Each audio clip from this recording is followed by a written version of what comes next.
And then we understood that Krishna provides. That was the famous word.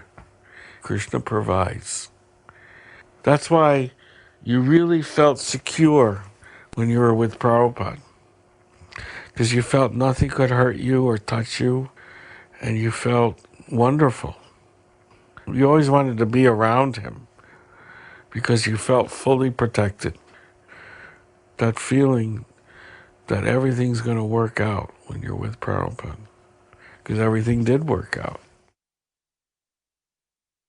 The first dancing was in Tompkins Square Park, myself and Achyutananda. Prabhupada introduced this style of kirtan, which is very, very meditative. You know, when Prabhupada sang in the park, that first time I danced, and Achyutananda got up and we danced. As I was dancing, I felt I should dance with the kirtan, and I should dance as long as Prabhupada has the kirtan. Not that I should stop dancing and sit down.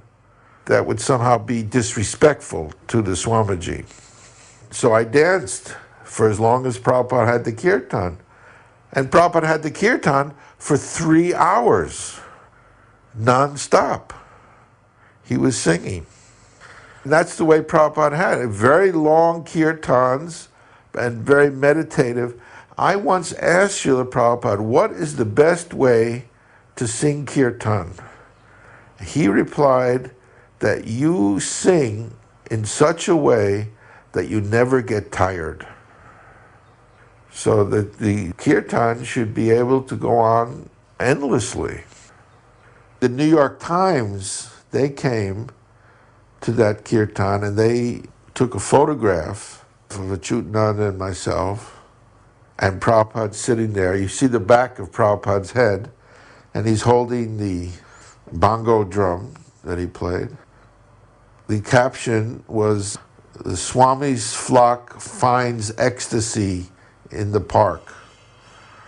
Prabhupada said the Times of New York was the most important newspaper in the world. This article, he said, marked the beginning of my movement. One night I was walking down Second Avenue and I heard the ting, ting, ting, ting, ting, ting. And so I walked over and I followed the sound, and it was the Krishna place, and there was Prabhupada, and they were chanting a mantra. And I had read that chanting mantras was the best kind of meditation. So I thought, well, maybe this is what I'm looking for. So I started to go in, but as I went in, I saw Prabhupada was shaking his head from side to side, like not to come in. So I stopped, but then I saw that he was just moving his head in time with the music. So I went in and sat down and started chanting. And then when Prabhupada spoke, he said, the Supreme Absolute Truth is a person. And when he said that, I knew that I had found my spiritual master. Because I had been reading all these Buddhist books that say you cannot describe the truth. You know, you cannot say it is, you cannot say it is not, you cannot say it both is and is not, you cannot say it neither is nor is not, and they never tell you what the truth is. So here's somebody who told me what the truth was, and it really made sense. So then I started coming regularly. At that time, there was lecture kirtan every Monday, Wednesday, and Friday night. So anyway, after a while, I began to have a little doubt. I thought, well, I can see that the Swami is very honest. He's not cheating, but how do I know he really has knowledge? He could be a very honest man, but also be misled.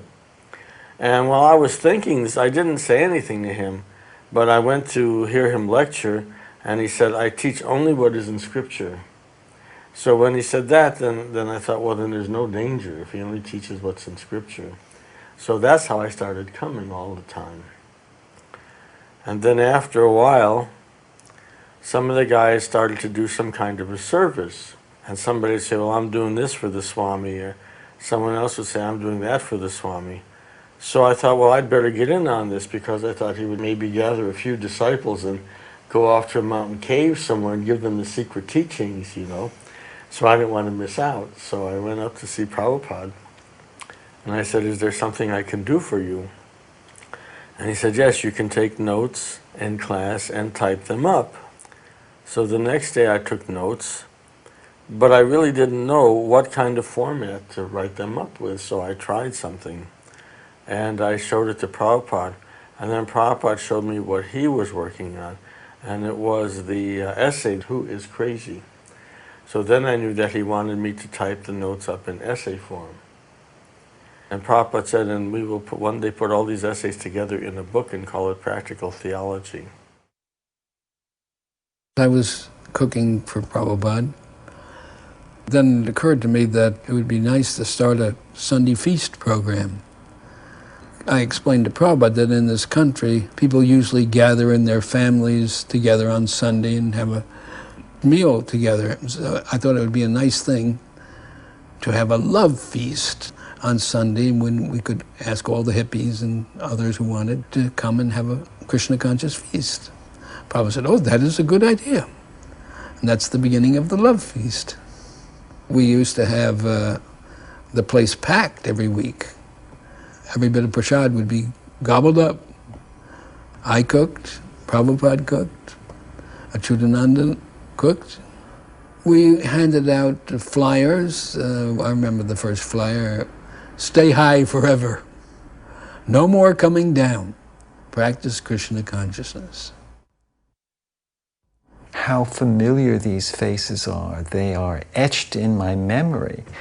And also I was very touched, in part because I am aware that this is important for the devotees. And being able to give the film to the movement is more of a gift to us, that we had something of value that was appreciated. And that was very rewarding to us. So it's matchless gifts for us.